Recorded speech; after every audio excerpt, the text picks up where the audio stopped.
Good day and Assalamualaikum warahmatullahi ta'ala wabarakatuh. I am Alima Adrul Alim from Basic Math 3A. My topic talks about the backwards method. What does it mean? The backwards method is defined by a focus on the customer need. Instead of starting with the technology, this means beginning with the benefits of the technology for the customers and the problem it will solve in their lives.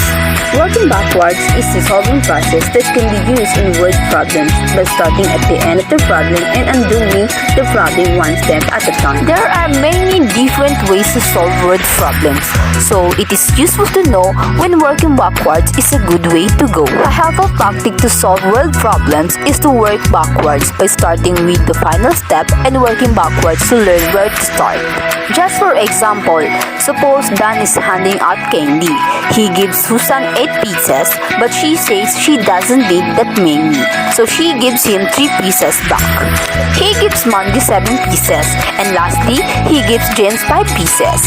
After doing this, Dan has 4 pieces left for himself. So based on all the information, can you tell me how many pieces of candy Dan started out with? There are a number of ways to go about this problem, but we're going to talk about one solving process in particular, and that is working backwards. To solve the problem by working backwards, we basically want to undo the problem step by step. We start at the end of the problem and work through to the beginning. So let us solve our candy example. We want to know how many pieces of candy I started out with. Like we said, to work backwards to solve, we start at the end of the problem and undo it one step at a time. So at the end of the problem, Dan had 4 pieces of candy left from himself. So this is where we'll start. Right before Dan had 4 pieces left, he gave James 5 pieces. To undo this, we add 5 pieces to the 4 Dan has left. And 4 plus 5 is equal to 9. So now Dan has 9 pieces of candy. The next thing to undo is giving Mandy 7 pieces. To do this, we add 7 pieces to my Dan's 9 pieces. And 7 plus 9 is equal to 16. So Dan has 16 pieces of candy. Before this, Dan gives Susan 8 pieces of candy, but she gives him 3 pieces back, making this one is a little trickier to undo. Since 8 minus 3 is equals to 5, this means Dan gives Susan 5 pieces of candy in all. Thus, to undo this step, we add 5 pieces of candy to Dan's running total, giving him 16 plus 5 is equals to 21. Thus tell us that Dan had 21 pieces of candy to start with. Now, when to use working backwards? As I said, there are multiple ways to go about solving word problems, so it is useful to know when the process of working backwards is the best solving option.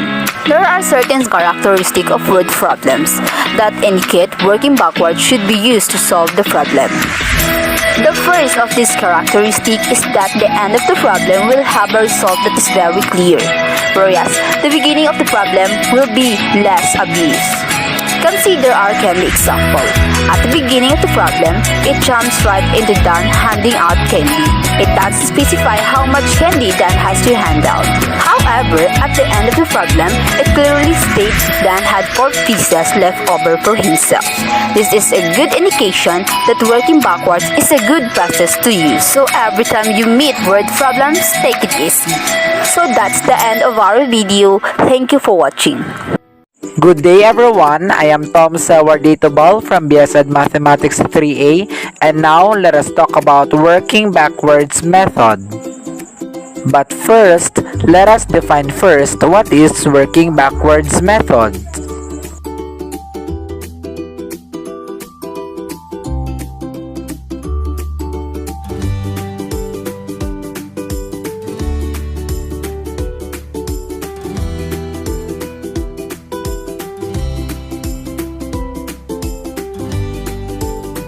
Now, I provided a short video presentation which explains what is working backwards method in order for us to fully understand the topic. So, let us watch this video and let us now start. Let us look now at working backwards. When using this strategy, what happens is that you know the end result, you are given the end result, and you are either given the process by which you reached that end result, or can somehow figure out how you get to that end result. So what we do is we start from the end result and then work backwards towards the beginning. Let's look now at the following problem. Two players take turns at removing 1 to 4 coins from an original pile of 16 coins. Is there a winning strategy for either player? You may want to pause and play this game for a few minutes to see if you can find a winning strategy.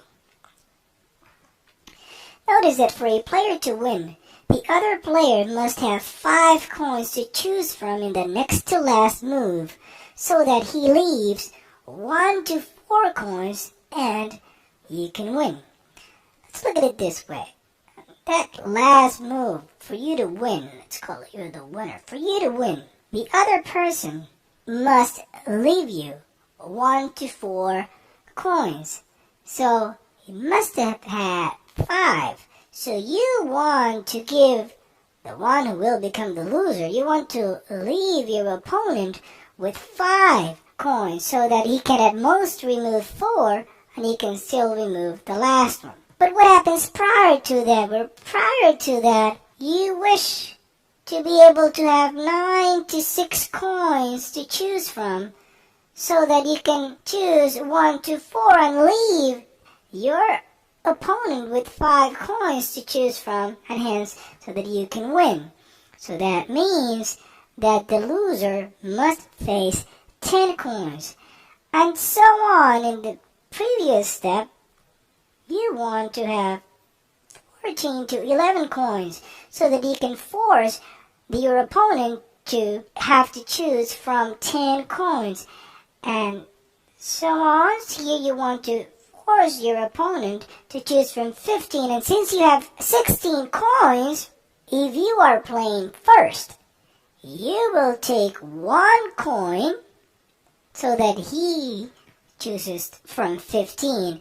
And then the winning strategy is, if you can force your opponent to choose from a pile of multiples of 5, you're guaranteed a win. So the first player always wins, provided that he knows this strategy and follows through.